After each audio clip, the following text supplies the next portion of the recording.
Muito bem, pessoal, vamos lá então. Muito bem, pessoal, nós vamos então aqui dar início ao nosso estudo de hoje. Aqui seguindo o nosso roteiro do nosso livro Entre a Terra e o Céu, livro de André Luiz, psicografia do nosso Chico. Nós vamos para o capítulo número 26, Mãe e Filho. Sim. Mãe e Filho. Deixa eu só até ajustar aqui o nosso banner que eu escrevi. Mãe e filha, né? Mãe e filho.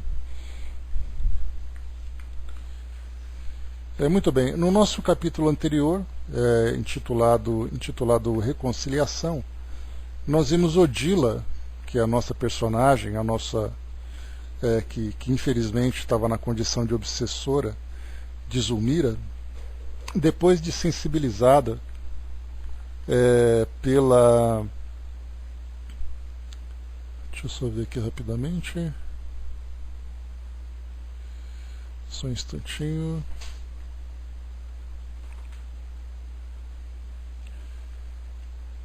Aqui, assistido aqui, né, por irmão Clarencio e também por irmã Clara, ocasião em que ela foi esclarecida, em que ela foi acolhida, né? Ela então percebeu a posição de erro em que ela se encontrava, alimentando o ciúme, alimentando aquelas ideias de posse, de egoísmo de um modo geral. E aí então, a partir desse esclarecimento, ela percebeu que ela poderia ser uma grande companheira, não como obsessora, mas como um espírito protetor. E ela poderia ver Zulmira não como uma concorrente, mas como uma filha, a quem ela poderia acolher. E a partir dessa transformação, atendendo inclusive a própria prece inicial, né, de Evelina, que lá no início do nosso livro, e era também o desejo que ela tinha, ela então, nesse contato, tanto com Amaro, também como Evelina, né, em desdobramento, ela percebeu que ela poderia contribuir muito para a paz, para a harmonia daquela família. E a partir daquele encontro, assim amanheceu o dia. Zulmira prostrada, fisicamente debilitada pelo processo de obsessão, também, né, psiquicamente se sentindo culpada, exatamente por causa da intensificação das ideias de culpa que Odila imprimia sobre ela.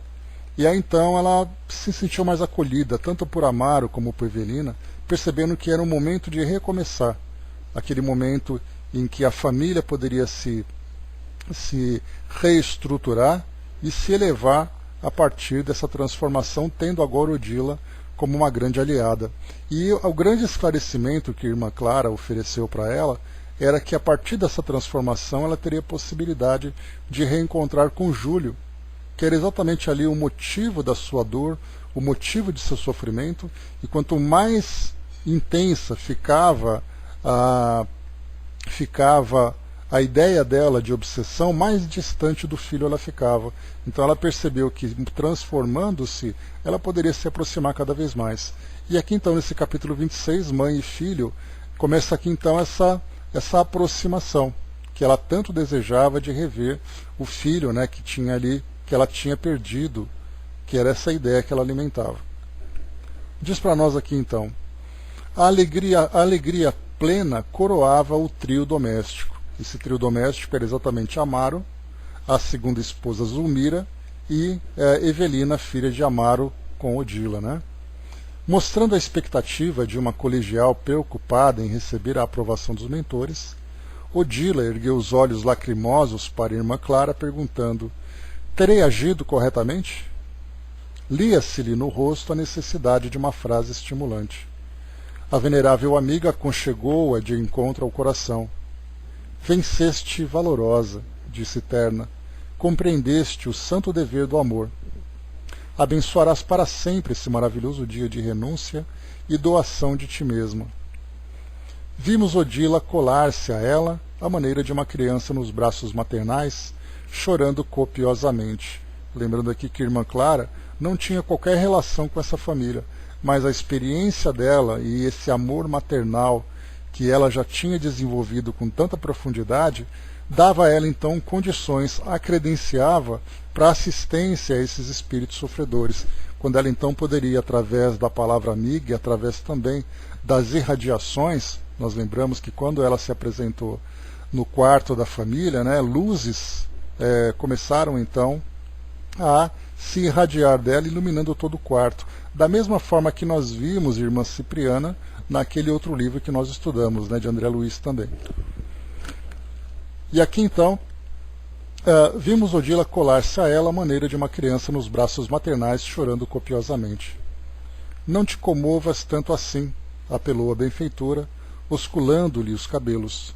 Sensibilizando-nos igualmente, a primeira esposa de Amaro respondeu com dificuldade. Meu pranto não é de sofrimento. Sinto-me agora leve e feliz. Como não compreendia eu assim antes? Essa passagem aqui, ela desperta em nós, né, aquela talvez curiosidade, né, de pensar como é que é possível um espírito manter-se endurecido nessa condição de sofrimento, de perseguidor, sendo que ele poderia experimentar um estado de ventura, um estado de felicidade a partir da mudança de postura. Aqui nós vemos um processo muito rápido que aconteceu, né, bastando ali um leve esclarecimento que o espírito rapidamente muda de postura. Mas basta a gente lembrar que durante muito tempo outras tentativas foram feitas e ela recusou. Assim como também outras tantas histórias que nós vemos do plano espiritual, espíritos que por mais que eles sejam envolvidos, sensibilizados, esclarecidos, eles não mudam de ideia. Isso porque aquela ideia do egoísmo, a ideia do individualismo, né, é muito presente, é muito sólida dentro deles.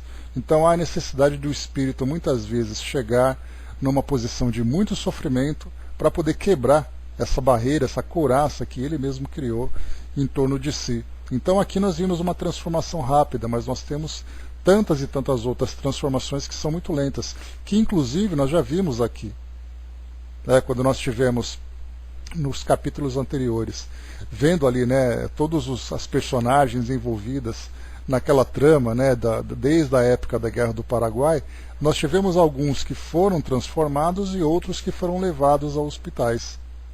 Esses que foram conduzidos a esses locais passarão por uma terapia muito mais profunda, e o primeiro passo que foi dado foi exatamente afastá-los daquele núcleo onde eles provocavam tanto sofrimento. Então, nesse caso, nós não conhecemos as histórias dessas personagens para saber exatamente o que aconteceu, quanto tempo levou, se houve alguma reencarnação compulsória, se houve ali alguma regressão de memória, que tipo de tratamento foi feito. Então aqui nós conhecemos apenas um lado dessa história, mas nós temos muitos outros lados também que, infelizmente, pelo menos nesse primeiro momento, se mostram como um fracasso. Ou seja, os espíritos não conseguem sensibilizá-los. Nós vimos também no livro Libertação, né, quando falava sobre Gregório, quando falava sobre os outros obsessores, todas as estratégias usadas pelos espíritos. Mas quantos espíritos foram deixados temporariamente de lado, diante daquela trama, esperando o momento certo do seu despertamento? Então tudo acontece no seu tempo. Quanto mais o espírito resiste, mais ele sofre. E aí então essa felicidade, que para muitos é desconhecida, acaba vindo no seu devido tempo. Infelizmente nem todos podem alcançá-la de imediato.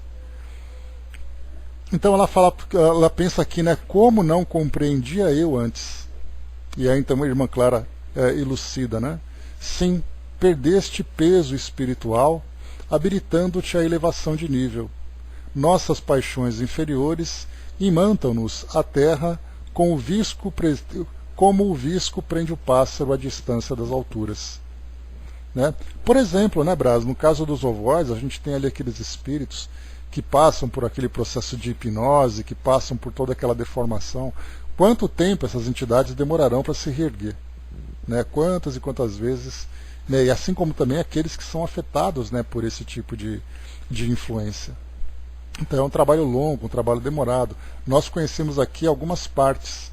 Para conhecer um pouquinho mais sobre esses espíritos, nessa condição mais fechada, mais introspectiva, é os livros de Manuel Filomeno de Miranda que tratam dessas histórias. Eu vou ver se eu consigo me organizar para a gente fazer um estudo sobre também as histórias que Manuel Filomeno conta para nós, sobre obsessão, sobre loucura, são temas bem interessantes também. Aí a gente vai conhecer um pouquinho mais sobre esse processo, né? Já que o objetivo dele era estudar especificamente essas situações, então a gente vai conhecer com um pouco mais de profundidade. Vou tentar me organizar e a gente vê depois como é que a gente consegue resolver tudo isso. Continuando então, né? Perdeste peso espiritual habilitando-te à elevação de nível. Nossas paixões inferiores imantam-nos à terra, como o visco prende o pássaro à distância das alturas. E afagando-a, acentuou bondosa.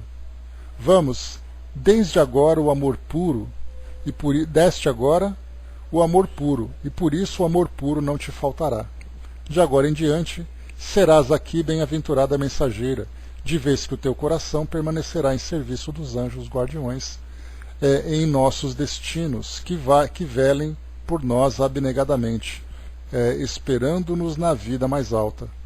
Cedendo o carinho de teu companheiro a outra mulher, de cuja colaboração necessita ele para redimir-se, conquistaste nele novo patrimônio de afetividade, e aproximando a filhinha daquela a quem devemos querer como irmã, adquiriste o merecimento indispensável para recuperar o filhinho, cujo futuro poderás orientar.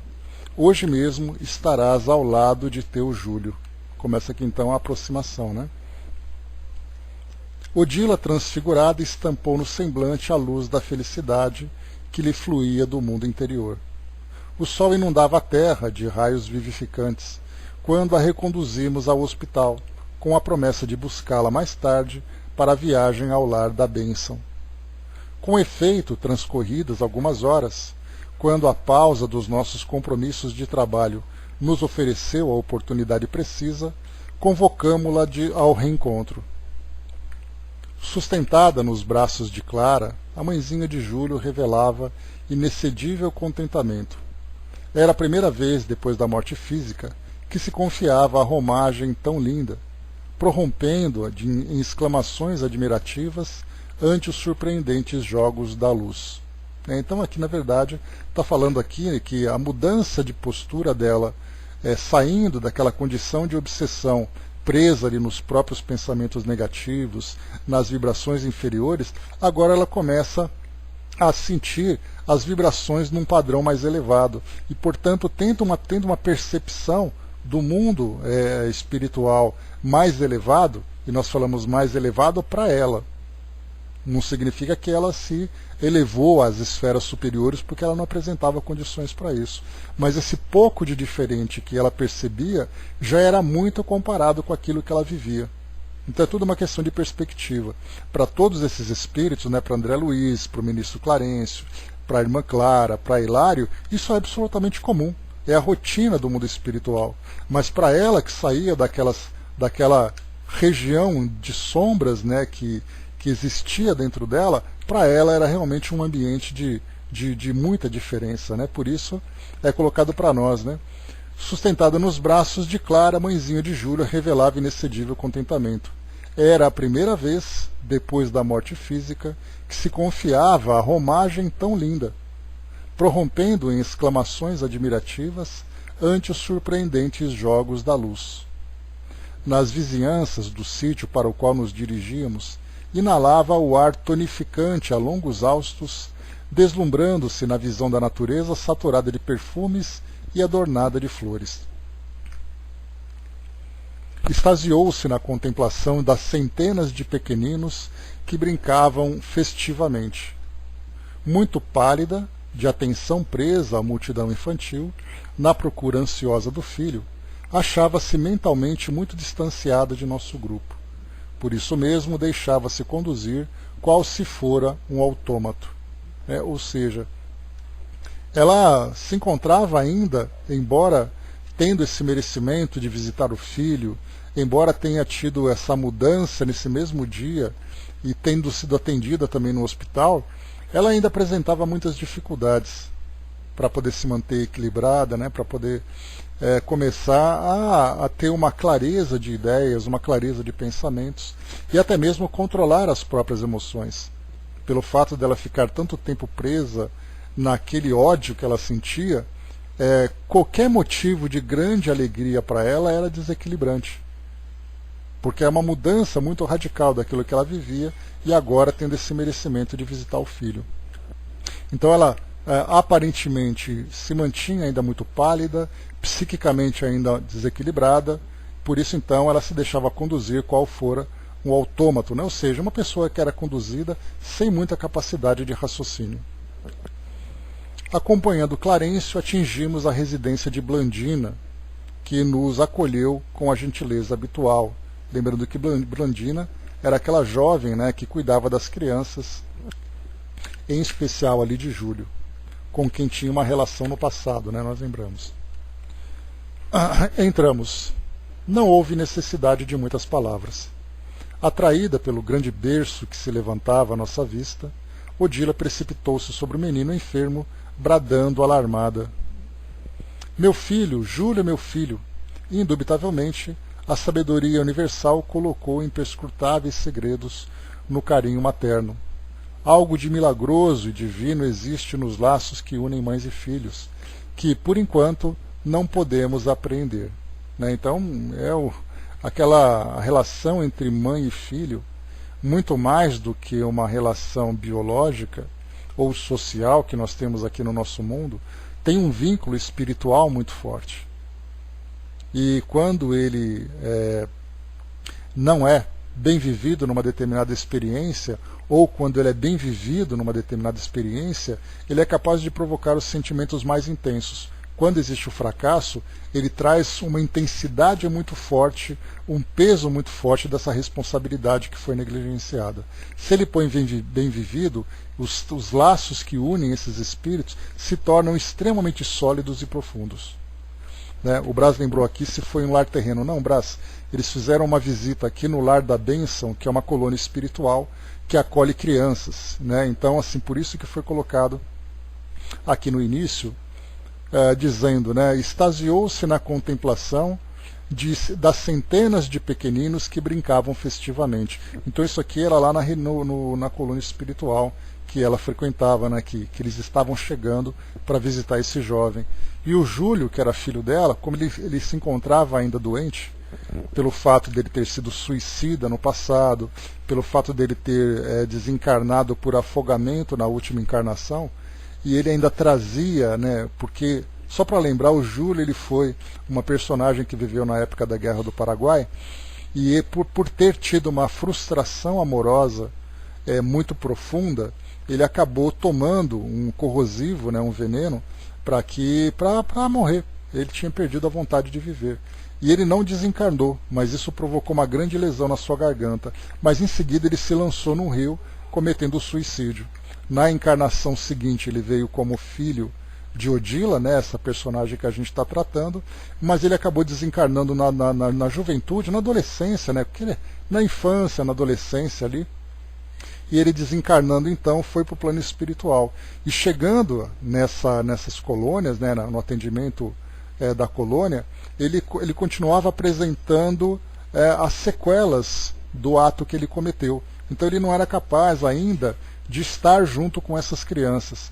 Ele ficava isolado, recebendo esse amparo de irmã Blandina, que era a residência dela nessa colônia, para ser atendido separadamente, porque ele tinha ainda muitas crises de lembranças do ato que ele cometeu, as crises do suicídio, as lesões que afetaram o seu perispírito, né? Então ele estava isolado e a mãe então já tinha o merecimento para visitar.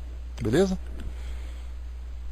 Então disse para nós aqui, né, a criança doente transformou-se de súbito. Indefinível expressão de felicidade cobriu-lhe o semblante. "Mamãe, mamãe!" gritou, respondendo, e alongou os braços agarrando-se-lhe ao busto. Em lágrimas, Odila retirou-o instintivamente do leito, beijando-o enternecida. Ele era criança, né, quando ele desencarnou. Então ele mantinha no plano espiritual essa personalidade infantil. Porque é importante, quando a gente fala um espírito criança, uma criança no plano espiritual, um adolescente no plano espiritual, é importante que, apesar da gente usar esse tipo de expressão, é importante a gente lembrar que nós não falamos da idade evolutiva do espírito, nós falamos da personalidade que ele assume. Porque da mesma forma que, nesse caso, Júlio é uma criança nesse momento, no passado ele foi um soldado da guerra. E ele teve ali várias e várias existências, assumindo várias personalidades. E como nós lembramos que todos nós vivemos um condicionamento muito forte de nossas mentes, né, de acordo com as ideias que nós assumimos, no caso dele aqui, ele se mantém como criança. Para alguns espíritos, são capazes de expandir a consciência, tendo ali lembranças das suas experiências anteriores, atingindo uma certa maturidade. Para outros espíritos, essa personalidade infantil se mantém até que ele receba uma nova oportunidade de reencarnação, que, como nós já vimos, em breve ele reencarnaria. Ainda como uma criança mesmo, sem esperar essa mudança de personalidade.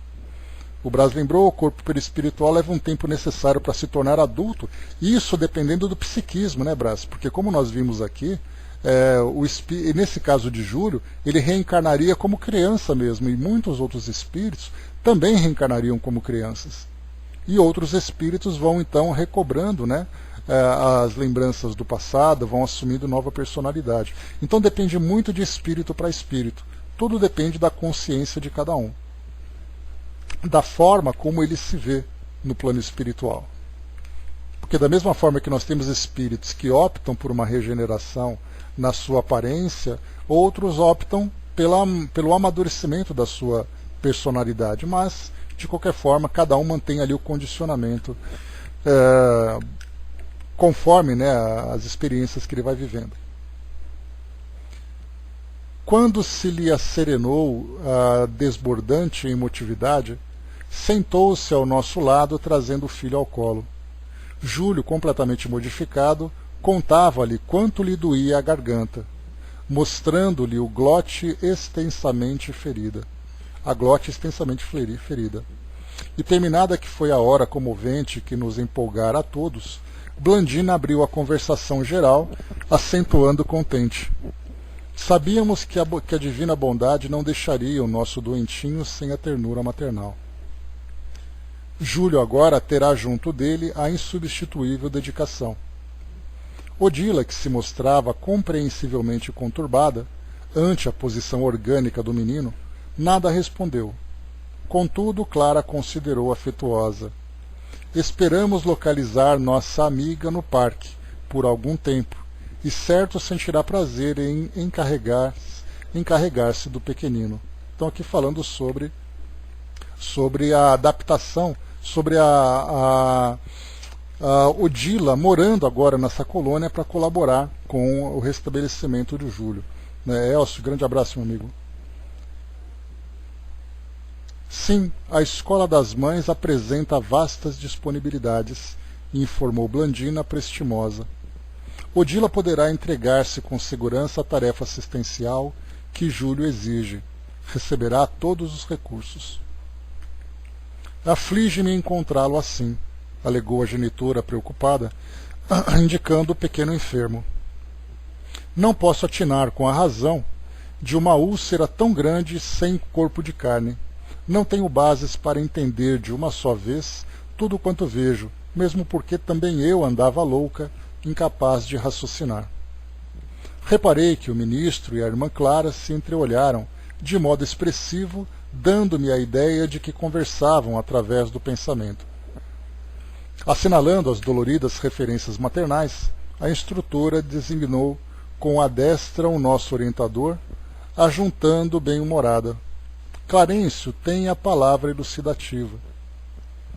Sim, ponderou o ministro cauteloso, nossa irmã, como é natural, encontrará pela frente variados problemas ligados ao caminho de elevação que lhe é próprio.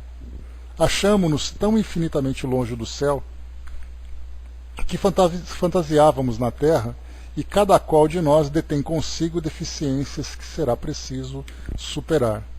O passado reflete-se no presente. Voltando um pouquinho aqui, nós temos, né, como é colocado para nós. Deixa eu ver aqui. Foi colocado, né? Sim, nossa irmã, como é natural, encontrará pela frente variados problemas ligados ao caminho de elevação que lhe é próprio. Ou seja, apesar dela ter saído da condição de obsessora, ter ali sido atendida num hospital, ter essa oportunidade de trabalho, de regeneração, de elevação, não será um caminho fácil, até porque a sua própria história é marcada por muito sofrimento que ela provocou e que também foi provocado nela. Então ela tem necessidade de reconciliação com o seu próprio passado, reequilíbrio da sua mente, do seu psiquismo, das lembranças, das inimizades, das relações que ela teve. Então, o fato dela estar bem agora não quer dizer que as coisas daqui para frente sejam fáceis. Pelo contrário, será ali de muita luta porque o passado continua presente. Por isso, então, é dito para nós aqui também, o passado reflete-se no presente. Sorrindo, acrescentou: nosso destino é assim como um rio. Por mais diferenciado se encontre, a distância da nascente que lhe dá origem está sempre ligado a ela pela corrente em ação contínua. Procurarei compreender, disse Odila, mais segura de si. Sou mãe e não posso desvencilhar-me da obrigação de amparar meu filhinho. Dispensar-lhe-ei todos os cuidados imprescindíveis ao seu bem-estar. Sinto que a felicidade pode ser conquistada no mundo a que fomos trazidos pela renovação. Trabalharei quanto estiver ao meu alcance para ver Júlio integralmente refeito. Hoje, novos ideais me banham o coração. É imperioso esforçar-me. Todos os que amamos virão ter conosco mais cedo ou mais tarde. Esperanças diferentes me animam o espírito. Amanhã, no porvir, talvez próximo, terei meus familiares aqui de novo e não posso olvidar a necessidade de algo fazer para conseguir o abrigo de que necessitamos. Passeou o olhar vago e cismarento pelo recinto, como se estivesse contemplando remotos horizontes e concluiu: um lar, a felicidade restaurada, a bênção do reencontro. Por largo tempo o comentário edificante brilhou na sala, aquecendo a chama da amizade e da confiança em nossos corações. Blandina e Mariana prometeram cooperar, insistindo para que Odila se demorasse junto delas, até situar-se em definitivo no educandário a que se destinava. Lembrando que Blandina era essa educadora e Mariana era a avó dela, né? Nós já estudamos, inclusive, sobre Mariana, né? Que ela era uma senhora que era católica no plano espiritual e ela tinha ali o desejo de continuar trabalhando desse ambiente católico através das influências, através das ideias e do auxílio. A renovada senhora aceitou reconhecidamente. Despedimo-nos felizes. Após nos separarmos de Clara, retornando o caminho de volta ao nosso domicílio espiritual, nesse caso aqui nosso lar, julguei conveniente interpelar o instrutor acerca dos problemas que me esfervilhavam no cérebro. Por que não esclarecer Odila com respeito ao pretérito de Júlio? Seria aconselhável deixá-la entregue a informações deficientes, quando lhe conhecíamos extensamente os enigmas da organização familiar? Por que não lhe explanar francamente o impositivo da reencarnação do menino? Isso porque nós vimos aqui que Odila, naquele momento, ela se preocupou com a lesão que o garoto tinha e queria trabalhar para que ele se regenerasse. Mas as causas de tudo isso, a história envolvida, a história que envolve, né, todas essas personagens, isso não foi revelado. E é exatamente o questionamento que André Luiz faz. Por que não revelar tudo para ela de uma vez só? Né, veremos aqui se o ministro Clarencio vai trazer para ele a resposta, né, falando, né, inicialmente, porque a gente já pode deduzir que ela mesma não estaria preparada para isso ainda. O momento dela era de estar se regenerando e ter um encontro feliz com o filho, e não de destruir naquele momento as energias, as vibrações, né, que foram criadas entre eles. Então, mas André Luiz perguntou, por que não, né, resolver tudo de uma vez? Clarencio, como de outras vezes, ouviu sereno e generoso. Quando acabei o interrogatório, replicou sem alterar-se: à primeira vista, seria efetivamente esse o caminho a seguir. Entretanto, as recordações do pretérito não devem ser totalmente despertadas, para que ansiedades inúteis não nos dilacerem o presente. A verdade para a alma é como o pão para o corpo, que não pode exorbitar a cota necessária a cada dia. Toda precipitação gera desastres. Além do mais, não nos cabe a vaidade de qualquer antecipação a providências que serão agradáveis e construtivas ao amor de nossa irmã. Aqui, quando ele fala sobre essa ansiedade, né, essa antecipação, dessa vaidade também, ele fala sobre aquela situação de nós termos as informações e queremos passar para as pessoas. Nós, encarnados, temos uma tendência natural a sermos muito sensacionalistas. Nós gostamos de dar em primeira mão as notícias, as desgraças que acontecem no nosso mundo. Quando a gente fica sabendo de uma tragédia, quando a gente fica sabendo da morte de uma personalidade, nós gostamos de dar essa notícia em primeira mão. A mesma coisa acontece nessa situação, em que eles sabem exatamente a história, conhecem a causa de tudo, e fica naquela ansiedade, vamos contar para ela, conta para ela o que aconteceu para ela ficar sabendo. E aí então, aquele momento do silêncio, né, da contenção, esperar que as coisas se amadureçam no seu devido tempo, né? Então, homeopaticamente, né, Brás, aos poucos ela vai recebendo as orientações conforme ela própria pode. Porque nesse caso aqui, perceber que o filho que ela tanto amava, né, sem dúvida, né, Elcio? Perceber que o filho que ela tanto amava tinha uma história tão negativa, para uma mãe, acaba sendo ali, né, dilacerar o coração dela. Então, tudo no seu tempo, tudo da melhor forma, né, tratarmos dessas questões delicadas precisa de uma sensibilidade muito grande.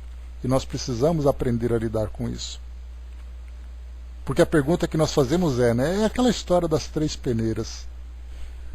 Primeiro a gente se pergunta, aquilo que eu vou revelar é útil naquele momento? Aquilo que eu vou revelar é caridoso naquele momento? E depois o que eu vou revelar, a terceira peneira, se é verdade. Né? A verdade é que nós sabemos que é. Mas de imediato, é caridoso fazer isso? Machucar essa mãe com uma verdade que ela não está preparada ainda para assumir? E depois, vai ter alguma utilidade revelar isso para ela agora, se ela começa a se reestruturar e estabelecer essa relação com o filho? Então nós temos que ter sempre em mente de saber silenciar e segurar essa nossa ansiedade, porque ela é realmente dilaceradora. Por mais que seja a nossa boa vontade, ela acaba machucando, mas essa boa vontade, ela está muito mais ligada à vaidade do que à utilidade. Então tudo vem no momento certo, e nós precisamos ser sábios nesse momento. Continuando. Sentindo-se ainda plenamente integrada no carinho materno, ela própria assumirá a responsabilidade do trabalho alusivo à reencarnação do pequeno. Porque aqui nesse caso, né, o que ele comenta é não apenas o passado dele, mas também que já havia essa expectativa de uma nova encarnação para o Júlio. Ela acabou de reencontrar, já pensou dizer assim, olha, logo logo seu filho vai reencarnar de novo. Imagina o efeito que isso causa sobre ela. Advogando ela mesma nessa medida e destinando-se a criança ao seu antigo lar, encontrará no assunto abençoado o serviço de fraternidade, ao mesmo tempo que se reconhecerá mais responsável. Se movêssemos as decisões, Odila observar-se-ia anulada em sua capacidade de agir, ao passo que, confiando a ela as deliberações que o caso reclama, adquirirá novo interesse para auxiliar Zulmira, de vez que a segunda esposa de Amaro substituí-la-ia na condição de mãe, oferecendo novo corpo ao filhinho. Só para a gente fazer aqui uma contextualização, nós lembramos que Zulmira e Júlio, nesse caso, né, madrasta e enteado, foram no passado amantes. E foi por causa dela que ele cometeu o suicídio. E aí então eles se reencontram como madrasta e enteado, que acaba sendo uma relação fracassada, porque ela, desejando de certa forma que o menino deixasse de existir, para que ela tivesse a atenção exclusiva do marido, nesse caso o pai de Júlio, o garoto acabou se afogando. E agora teria, nessa nova encarnação, ela sendo mãe de novo, não agora madrasta, mas mãe desse mesmo garoto. Seria o terceiro encontro desses dois. Primeiro como amantes, depois como enteada e madrasta, e agora como mãe e filha. Tudo sempre, né, Elcio? Admirado com os apontamentos ouvidos, vi-me satisfeito na inquirição. Clarencio, todavia, com o sorriso natural que lhe marcava habitualmente o semblante, aduziu calmo. A vida é uma escola e cada criatura, dentro dela, deve dar a própria lição. Esperemos agora alguns dias. Interessada em socorrer o filhinho doente, a própria Odila virá até nós, lembrando para ele a felicidade de dar volta à Terra. Então, conforme ela vai amadurecendo e também percebendo a necessidade, né, dos recursos da reencarnação e de outras medidas, né, para o seu desenvolvimento, ela naturalmente vai começar a procurar o auxílio necessário ao filho. Bom dia, Miriam. Capítulo 27. Preparando a volta. 4 semanas correram céleres, quando fomos realmente procurados por Odila no Templo do Socorro para um entendimento particular. Clarencio, Hilário e eu recebemo-la quase sem surpresa. Vinha algo triste e preocupada. Com respeitosa delicadeza, contou-nos a experiência inquietante que atravessava. Júlio prosseguia apresentando na fenda glótica a mesma ferida. Instalara-se com ele em aposentos adequados na escola das mães e ao filhinho dispensava todo o cuidado suscetível de reerguer-lhe as energias. Entretanto, a luta continuava. Recursos medicamentosos e passes magnéticos não faltavam, contudo não surtiam efeito. Daria tudo para vê-lo forte e feliz. Então aqui a gente tem essa situação, Mariana, bom dia, essa situação em que por mais que os recursos exteriores sejam oferecidos, ele, por si só, não era capaz de se transformar. Ele continuava ainda, né, com a consciência marcada pelos atos do passado e que, por conseguinte, acabava refletindo no seu perispírito. Então, por mais que se fizesse por ele, nada modificaria porque ele próprio ainda não era capaz de fazer. Soldado, bom dia. Esperava a descoberta de algum milagre capaz de atender-lhe o anseio de mãe. No entanto, visitara, em companhia de Blandina, outros setores de assistência à infância torturada. Vira inúmeras crianças infelizes, portadoras de problemas talvez mais dolorosos que aqueles do filhinho bem-amado. Apavorara-se. Jamais supusera a existência de tantas enfermidades depois da morte. Aqui a gente tem falado já há algum tempo sobre essa ideia do condicionamento mental. Então são muitos os espíritos nas mais variadas, vamos dizer assim, idades biológicas, né, ou personalidades, que vai fazendo com que no plano espiritual o espírito sofra a repercussão de suas ações. Desde daquelas ações mais destrutivas, como é o caso, por exemplo, de um suicídio, até uma sequela natural daquilo que o espírito viveu. Então ele vai continuando, alimentando aquela mesma ideia, vai sofrendo, né? Então é muito difícil trabalhar com isso. Por isso que eu comentei com vocês já em outros estudos nossos, o trabalho, o complexo trabalho psicológico que é feito no plano espiritual. Porque por mais que nós tenhamos todos os recursos, né, inclusive ontem, no estudo lá no Espiritismo Net Brasil, estudando a apostila Mediunidade, Estudo e Prática, eu falei sobre os equipamentos e aparelhos utilizados pelos espíritos nas reuniões mediúnicas. E eu acabei estendendo um pouquinho, falando sobre os postos de socorro, os recursos utilizados no plano espiritual para ajudar no restabelecimento do espírito. Mas por mais que tenham esses recursos, tudo começa, né? Nós comentei sobre isso, né, soldados, sobre equipamentos de comunicação que foram citados, né, nos livros de André Luiz e outras obras também. Né? Nós vimos no livro Memórias de um Suicida, vimos também nos livros de André Luiz, em vários deles, né? Aparelhos de comunicação e outros. Né? Porque nem sempre, né? Embora no livro dos Espíritos a comunicação se dê com a velocidade do pensamento e tudo sendo mental, nós temos que lembrar que nem tudo no plano espiritual se encontra em tanta harmonia assim, com tanta facilidade. Por isso os espíritos muitas vezes dependem de recursos assim para prestar os auxílios ou ter essas comunicações. Né? Eu tenho, como por exemplo, né, esses veículos no plano espiritual. Apesar de que a gente sabe, né, soldado, que esse assunto ele rende, né? Ele rende um debate e acaba do debate por bate-boca, é um pulinho só, e a gente já viu gente rolando escadas aqui no Paul Talk por causa disso. Né? Mas vamos em frente, né? A gente vai pela lógica. Né?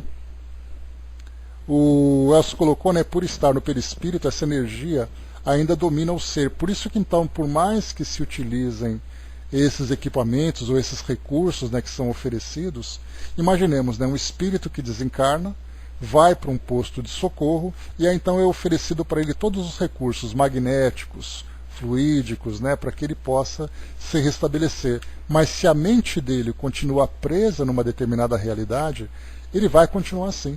E nós vimos isso, inclusive, né, de uma forma mais extrema, lá no livro Memórias de um Suicida, estudando a história de Jerônimo.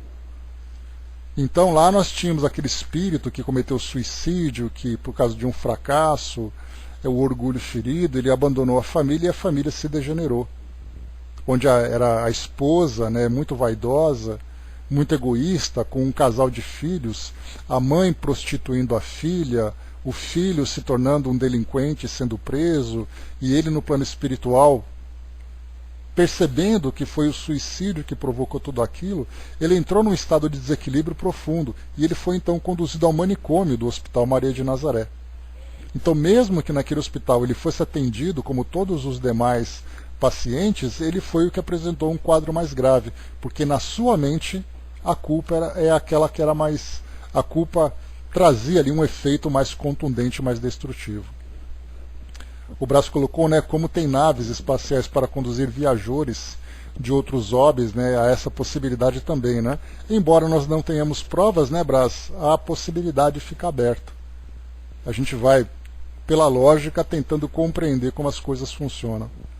O soldado lembrou aqui, né, isso acontece no mundo material também. Cada pessoa vivencia aquele seu mundo que está na sua mente. A diferença, né, soldado, aqui no mundo físico, o corpo físico, por ser muito bruto, ele amortece um pouco do impacto da mente. No plano espiritual, onde nós temos um corpo sutil que é o perispírito, o efeito acaba sendo muito mais destrutivo.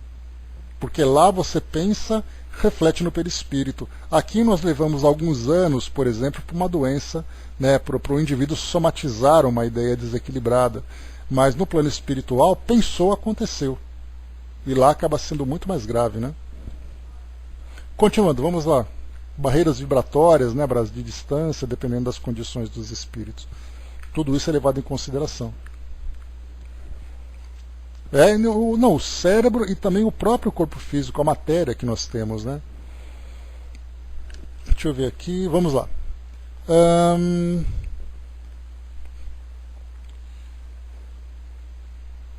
Então, jamais supusera a existência de tantas enfermidades depois da morte.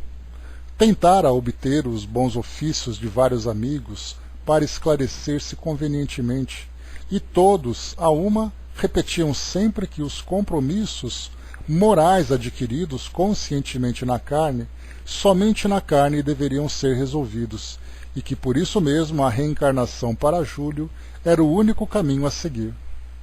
O corpo físico funcionaria como um abafador da moléstia da alma, sanando-a pouco a pouco, exatamente o que nós conversamos aqui agora. O corpo físico funcionaria como abafador da moléstia da alma, sanando-a pouco a pouco. Esse abafador é exatamente aquele mata-borrão, o corpo físico, né? Por isso que existe essa grande sabedoria. Por que há a necessidade da matéria? Porque da reencarnação. Porque o corpo físico para nós, embora ele sofra as alterações da mente com o passar do tempo, ele amortece em muito os impactos do pensamento. No plano espiritual, não.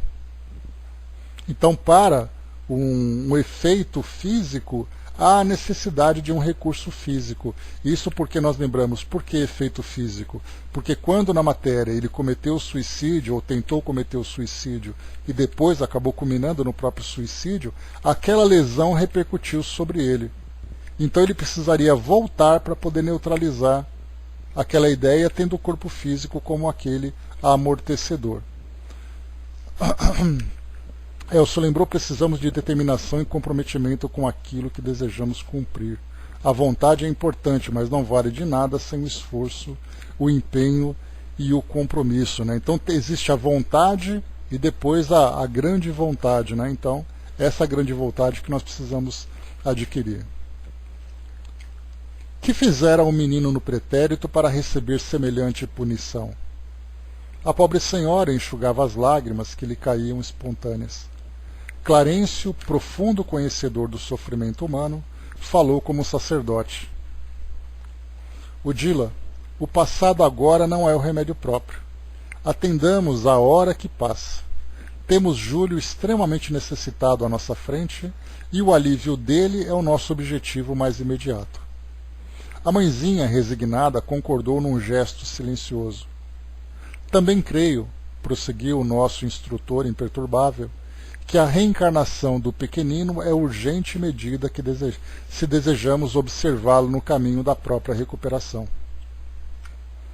Irmã Clara recomendou-me viesse rogar-lhe o concurso. Ajude-me, abnegado amigo. Somos todos irmãos, ajuntou Clarencio generoso, e achamo-nos uns à frente dos outros para a prestação do serviço mútuo. Nosso Júlio não é uma criatura comum, e por esse motivo não seria justo renascer no mundo a esmo, como planta inculta geminando à toa, no mato da vida inferior. Assim sendo, analisemos o quadro de tuas relações afetivas.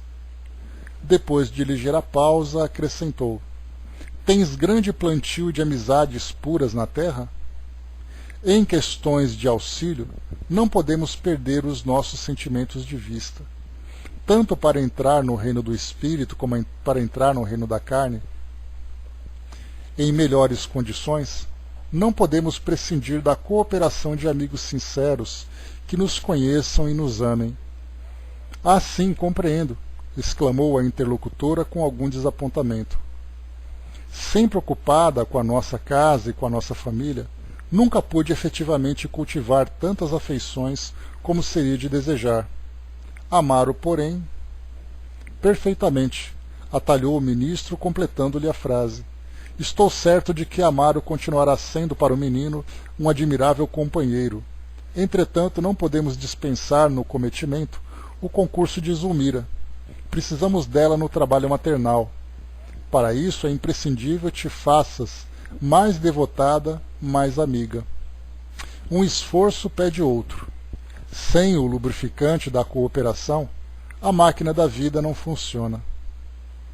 Os olhos de Odila faiscaram de esperança. Tudo farei para ajudá-la, auxiliando a mim mesma, disse comovida. Entendo, mesmo nesse imperativo de fraternidade, a doce determinação do Senhor, constrangendo-me a operosa boa vontade para com ela. Realmente, acentuou sorrindo, reparo quão sublime é a infinita bondade do céu. A princípio lutei contra Zulmira, desejando ser amada de meu esposo. Agora devo lutar em favor de nossa irmã por amar meu filhinho. Muito erramos disputando o amor dos outros. Entretanto, corrigimo-nos e acertamos o passo quando procuramos. Aqui é muito interessante que nós vemos que a estratégia do plano espiritual para que nós alcancemos, né, o equilíbrio, ou alcancemos ali os objetivos que são traçados, é fazer com que nós nos convençamos dessa necessidade. Existe uma frase que diz assim, que ninguém convence ninguém, as pessoas se convencem. Então aqui, embora já houvesse um planejamento para que Júlio reencarnasse junto com Zulmira pela relação que havia entre eles, não utilizando Zulmira como sendo ali uma uma missionária, né, uma pessoa de boa vontade que colaboraria com a ajuda para o restabelecimento do garoto, mas porque havia neles um comprometimento e essa reencarnação seria, digamos assim, inevitável para que os dois pudessem se reharmonizar. Mas para Odila, esse recurso era uma forma de auxílio para a criança. Então nós percebemos que a conversa foi sendo conduzida até que ela deduziu que Amaro poderia ajudar, e aí então o irmão Clarencio acrescentou Zulmira, que pelo fato de ser casada com Amaro, poderia prestar esse serviço. Então nós vimos assim que ela mesma praticamente chegou a essa conclusão. E isso foi o que aconteceu também quando nós estudamos no livro Libertação, quando nós tínhamos ali Margarida sendo obsediada, quando nós tínhamos ali aqueles espíritos que estavam próximos, né? Nós tínhamos ali André Luiz, o espírito ali, me esqueci o nome dele agora, que era ali o orientador dos trabalhos, fazendo com que cada espírito visse a realidade, né? Pois é. Então visse aquela realidade que eles tinham vivido no passado e tirassem as próprias conclusões. Então não adianta a gente dizer para alguém, você precisa perdoar. A pessoa, né, o próprio indivíduo, ele é levado a fazer uma reflexão profunda sobre a sua história, sobre o evento que aconteceu, para que ele próprio deseje o perdão. Não adianta, né? Porque se os espíritos pudessem mudar os nossos pensamentos, mudar as nossas vontades, seria muito fácil, o nosso mundo seria um paraíso. Porque bastava um mentor espiritual chegar, colocar a mão aqui na nossa cabeça e dizer, a partir de agora você vai ser bom. A partir de agora você vai ser uma pessoa generosa, você vai ser caridoso, você vai deixar de ter vícios. Seria muito fácil. Mas como nós sabemos que tudo depende de uma conquista pessoal, os espíritos, então, que nos auxiliam nessa conquista, sempre nos conduzem desse caminho do esclarecimento. E é através do esclarecimento que nós mudamos as nossas disposições. Então, simplesmente dizer, olha, o seu filho vai reencarnar sendo filho daquela mulher. Na verdade olha, quem que pode te ajudar? Você só tem aquele amigo, então por consequência você vai ter ela próxima. Ah, que legal, então eu vou aceitar ela e vou ajudar. Ela mesma chegou a essa conclusão. E isso é uma lição para todos nós, porque nós podemos aplicar esse mesmo recurso, perceber, tem uma frase muito importante, né, que Emmanuel traz para nós, que não adianta a gente querer convencer alguém com um martelo. Há a necessidade de nós usarmos, né, sempre a caridade, usarmos sempre aquela palavra amiga, fraterna, com inteligência e com sabedoria. Porque assim tudo é possível. É através da condução do raciocínio de alguém pelo bom caminho, sem imposição, sem orgulho, sem arrogância de transformar, que tudo chega naquele objetivo da forma mais adequada. E quando nós chegamos com essa disposição dentro de nós, tudo acontece de um modo muito mais rápido e muito mais sólido. Continuando para nós. Né, inspirar boas coisas, né, mas sempre fazer com que a gente se esclareça principalmente. E continua. Sem dúvida, as tuas conclusões são luminoso ensinamento, concordou o ministro bem-humorado. Em tudo vemos a eterna sabedoria. Devo buscar alguma regra específica? Creio, ponderou o nosso orientador, que as tuas visitas afetuosas ao antigo lar, consolidando-lhe a harmonia, são a providência básica para que Júlio encontre um clima de confiança. Admito que o nosso pequeno reclama especiais atenções, considerando-se-lhe a posição de enfermo, para quem a reencarnação apresenta obstáculos justos. O entendimento alongou-se por mais tempo entre os conselhos paternais do ministro e a sincera humildade da visitante. Quando Odila se despediu, desfechamo-nos sobre o instrutor algumas perguntas que nos fustigavam a cabeça. A reencarnação, como lei, exigia o concurso da amizade para cumprir-se? Os desafetos da vida influíam em nosso futuro? O trabalho reencarnatório não seria uma imposição natural? Clarencio ouviu atencioso as indagações e respondeu satisfeito. A lei é sempre a lei. Cabe-nos tão somente respeitá-la e cumpri-la. Nossa atitude, porém, pode favorecer-lhe ou contrariar-lhe o curso, em favor ou em prejuízo de nós mesmos. O renascimento na carne funciona em condições idênticas para todos. Contudo, à medida que se nos desenvolve o conhecimento e o amor, conseguimos colaborar em todos os serviços do aperfeiçoamento moral em nossas recapitulações.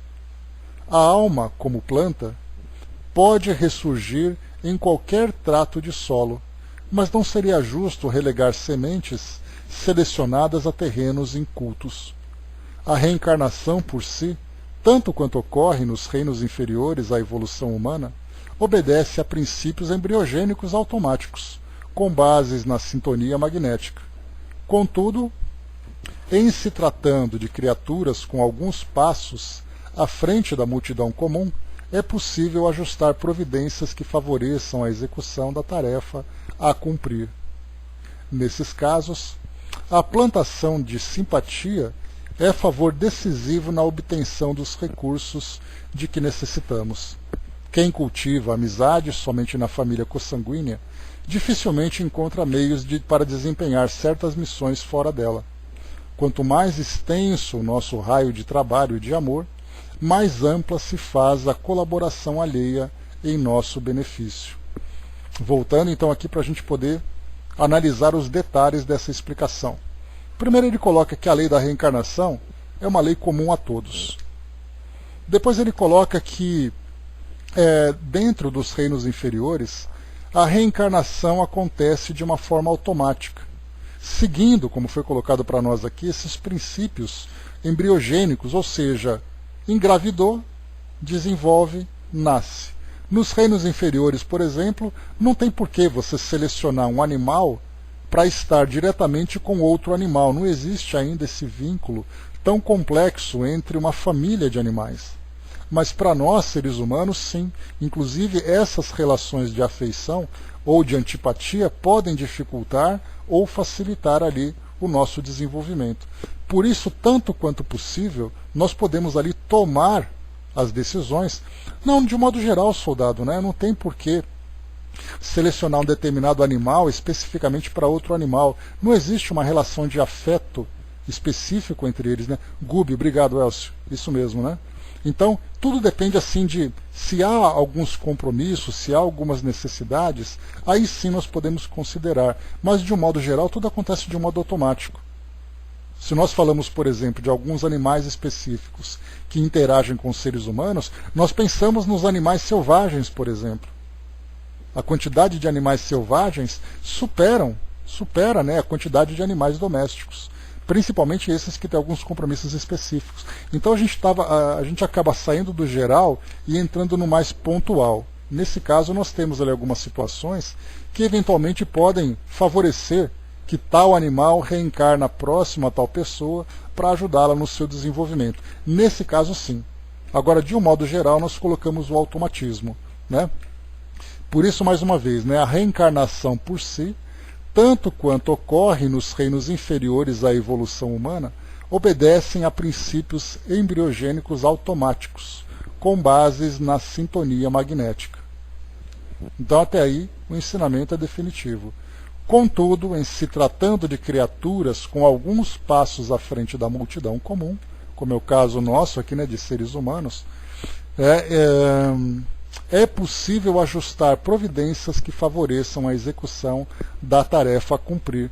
Então, assim, eu vou reencarnar. A minha necessidade é dessa ou daquela natureza. Qual é o melhor local, qual é o melhor grupo onde eu posso reencarnar? Então, no plano espiritual, não é simplesmente, olha, eu ponho um paraquedas nas suas costas, te empurro da porta do avião e boa sorte. Onde você cair, vai ser ali. Na verdade, no plano espiritual, para esse caso, o nosso avião pousa certamente naquele aeroporto e nós somos destinados para aquele objetivo. E o primeiro ponto mais importante trata-se exatamente das relações pessoais que nós teremos aqui no nosso mundo físico. Porque nós podemos nos desenvolver de um modo autônomo, independente, ou nós podemos nos desenvolver assessorados por um grupo que vai nos dar esse apoio. No caso da cegonha, né, Brás? então, que vai nos dar esse apoio. Então, muito mais favorável para nós, temos esse suporte, temos esse amparo.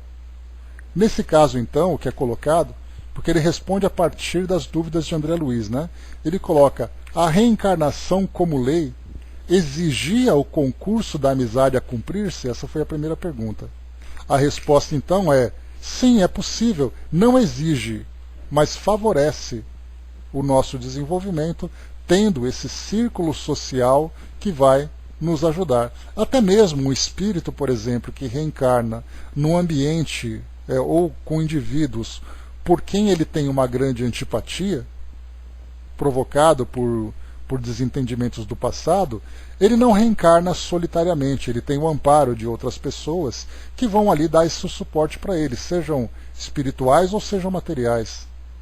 Porque colocá-los solitariamente num determinado ambiente para sofrer ali, simplesmente por sofrer, porque já podemos colocar de imediato que o sofrimento é quase que uma certeza. E em situações nós podemos dizer que o fracasso também é quase uma certeza.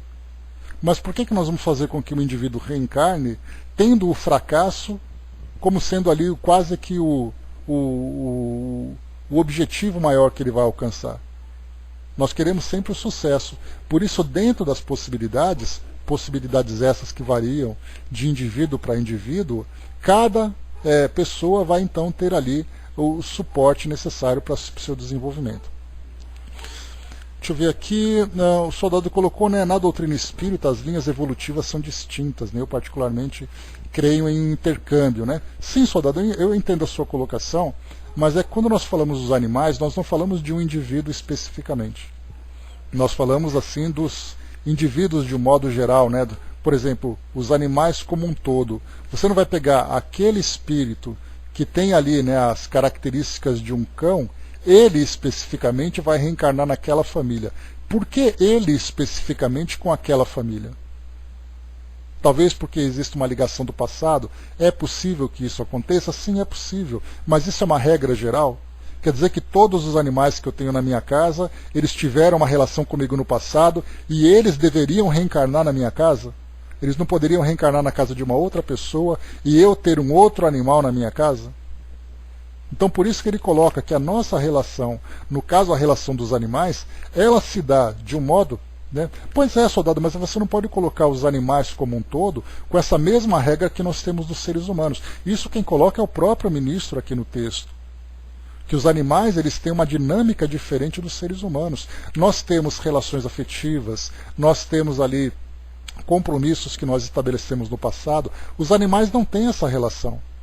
Não é possível nós atribuirmos para os animais uma responsabilidade moral que nós, seres humanos, temos. Para eles, então, existe o automatismo, eles são levados à reencarnação, eles são programados à reencarnação e tudo mais, ok. Né? Não, mas, soldado, não pode comparar um animal com um ser humano. Lembra aquela frase que nós colocamos no Livro dos Espíritos? A distância dos homens para os animais é a mesma distância dos homens para Deus. Não dá para dizer eu que tenho o meu livre-arbítrio, compromisso com o passado, compromissos com pessoas, compromissos com a sociedade e falar da responsabilidade de um cachorro, de um gato, de uma vaca, não tem como. Então muitas vezes a minha responsabilidade é estar junto com grupos de animais, mas quer dizer que cada animal daquele tem um compromisso pessoal comigo?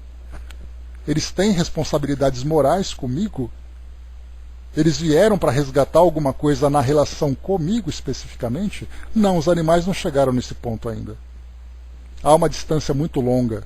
Por isso que eles colocam aqui para nós que há esse automatismo na reencarnação, cada espírito sendo ali alocado num determinado local, e os animais ali, claro, passando por esse processo de evolução. Por que que alguns animais, por exemplo, por que que a mimosa, que é uma vaca fofinha, está numa fazenda lá em Minas Gerais doando leite, enquanto um outro animal vai para um abatedouro? Esse tipo de mecanismo nós não conhecemos, né? Nós seres humanos somos animais também, né? Que no caso do cachorro, após domesticado, fica restrito ao círculo criado pela família. Não, soldado, eu não entendo assim. né, de você colocar assim que... isso que eu coloquei para vocês agora, né? Você não pode definir que aquele cachorro vai me acompanhar nas minhas próprias encarnações. Quer dizer que a Rita, que está aqui em casa comigo, na próxima encarnação, ela vai reencarnar de novo comigo, depois na outra comigo, ela não tem esse compromisso afetivo, moral. É isso que é importante a gente colocar. Ela poderia ter sido adotada por outra família e receber o mesmo afeto. Não vai fazer diferença para ela essa ou aquela família. Agora, eu reencarnar com a minha mãe, eu reencarnar com a minha irmã, com meu pai, com minha família próxima, aí é diferente.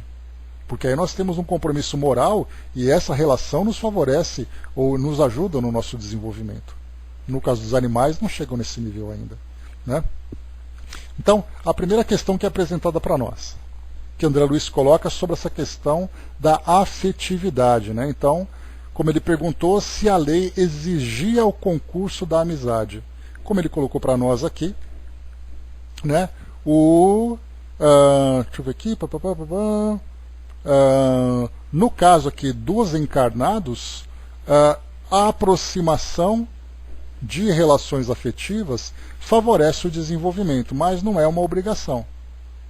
Tanto é assim que nós temos, né, que indivíduos que reencarnam em ambientes extremamente hostis. Agora nós temos ali, né, tanto quanto possível, favorecer uma reencarnação proveitosa. A segunda pergunta que André Luiz faz, né, os desafetos da vida influíam em nosso futuro? Veremos aqui então a resposta. E quando desprevenidos, deixamos que a antipatia cresça em derredor de nós, inquiriu Hilário com interesse. Toda antipatia conservada é perda de tempo, em muitas ocasiões acrescida de lamentáveis compromissos. O espinheiro da aversão exige longos trabalhos de reajuste. Em várias circunstâncias, para curar as chagas de um desafeto, gastamos muitos anos, perdendo o contato com admiráveis companheiros de nossa jornada espiritual para a grande luz. A palavra de Clarencio impunha-nos graves reflexões, e talvez por isso a inquietação baixou sobre nós. Soubemos mais tarde que a genitora de Evelina passou a dispensar envolvente carinho ao ferroviário e à companheira doente, que à custa de muito esforço dela, restabeleceu afinal a saúde orgânica. Preparando o retorno do filhinho, Odila associou-se de coração à tarefa de restaurar-lhes a harmonia conjugal e o contentamento de viver. Foi assim que, transcorridas algumas semanas, percebem, né, que são semanas que vão passando, né, o tempo vai ali rápido também. Transcorridas algumas semanas, recebemos um convite de Irmã Clara para a visita ao lar da bênção. Rapidamente aqui, deixa eu ver o que foi colocado. O soldado colocou, né, perder tempo em função dos nossos erros, né? E é engraçado que esse tempo ele é tão precioso, e histórias que nós já conhecemos que levam muitas vezes várias encarnações nesse ciclo vicioso de ódio, de endurecimento, que quando o espírito para pensar, quando ele recobra a consciência e ele percebe esse período que ele perdeu, é um drama de consciência que ele sofre, porque ele não apenas percebe que perdeu tempo, mas ele vai ter que voltar para trás, voltar no tempo, né, ou melhor, voltar nessas relações para reconstruir tudo aquilo que ele próprio destruiu, ou que ele deixou de fazer. O Arnaldo colocou, né, ontem assisti uma reportagem de pessoas querendo ter como animal doméstico um carneirinho. Também vi isso, Arnaldo. Ontem no Globo Repórter de manhã, também vi. Foi recomendado que não, pois as necessidades do carneiro não correspondem à do ser humano, né? Já o cão é uma relação. Exato, né? Vi exatamente a mesma reportagem. Para quem não assistiu, né, foi uma moça aqui de São Paulo que tinha adotado um carneiro que por circunstâncias acabou caindo na família dela, um filhotinho ali de alguns meses, e ela perguntou ali pro programa, né, o que ela poderia fazer. Aí eles foram para o Rio Grande do Sul, numa fazenda onde também tinha ali um homem, né, que a ovelha teve gêmeos, filhotes gêmeos, e ela então rejeitou um. E aí então esse fazendeiro adotou esse esse filhote, né, dando mamadeira. Ele era criador de ovelhas, né, lembrando. Então ele dava mamadeira, ele dava carinho, e era aquele bichinho fofinho e tal. E o veterinário disse, olha, é muito interessante, coisa e tal, mas depois de 6 meses, ele vai perder o respeito pelo ser humano. Porque para ele tudo é ovelha. E ovelha com ovelha é aquela cabeçada toda, ele sai comendo tudo, né? Que ela vai ter que, depois de 6 meses, encaminhá-lo para algum local adequado, né? O mais aberto, onde seja ali, onde ele possa se desenvolver, porque não é o local para ele. Então, por mais fofinho que seja uma ovelha dentro de casa, né? Chega uma hora que ela não se torna possível, né? Então, no caso, nós temos animais já domesticados, né? E até mostrou também uma reportagem de um porco. Uma garota que tem um porco aqui numa cidade, então vivia também tranquilamente, né? Aquele chamado de mini pig, né? Aqueles bichinhos, né? Pois é. Então mostra nessa questão dos animais, cada um no seu tempo, cada um dentro do seu ambiente. Avançando aqui para a gente finalizar. Em noite próxima, Odila conduziria a segunda esposa de Amaro ao encontro de Júlio, como derradeira preliminar do trabalho reencarnatório. Então observem que já começam aqui os preparativos para a reencarnação. No momento aprazado, achamo-nos apostos, Blandine, Mariana, Clarencio, Hilário e eu, palestrando animadamente em aposentos reservados na Escola das Mães, cercávamos o alvo berço, né, em que o doentinho gemia de quando em quando. Então percebem que ele continua aqui sofrendo bastante. Assistida por irmã Clara, Odila demandara o antigo ninho doméstico no propósito de acompanhar Zulmira até nós. Então já em desdobramento, Zulmira estaria presente ali no Lar da Bênção, na colônia. Decorrido algum tempo de expectação, as 3 chegaram envolvidas em luminosa onda de paz. Enlaçada pelos braços das 2 protetoras, a ex-obsediada parecia feliz, não obstante a impressão de medo e insegurança que lhes transparecia no olhar. Respondeu-nos às saudações, com a estranheza de quase todos os encarnados que alcançam as esferas superiores da vida espiritual antes da morte física, e logo após, sustentada pelas companheiras, aproximou-se do pequeno enfermo, identificando-o espantada. Será Júlio? Meu Deus! Ou melhor, será Júlio, meu Deus? É verdadeiramente Júlio, confirmou Odila fraternal. Para ele te rogamos socorro. Nosso pequeno precisa renascer, Zulmira. Poderás auxiliá-lo, oferecendo-lhe o regaço de mãe? Vimos a interpelada em lágrimas de alegria. Inclinou-se sobre o menino, afagando-o com intraduzível ternura, e falou em voz quase sufocada pela comoção. Estou pronta. Devo a Júlio cuidados que lhe neguei. Louvo reconhecidamente a Deus por essa graça. Sinto que assim nunca mais serei assaltada pelo remorso de não haver feito por ele quanto me competia. Lembrando aqui mais uma vez, né, que ela negligenciou os cuidados de Júlio naquele dia na praia, então ela fez que não viu e o garoto acabou. Né? Vai com Deus, Elcio. Grande abraço, até a próxima. Beleza? Então ela se encaminhou, ela se distraiu de propósito, né, deixando que o garoto caminhasse em direção à praia e depois se afogasse. Então aqui ela, com esse sentimento de culpa, ela percebia que essa era uma grande oportunidade de se regenerar.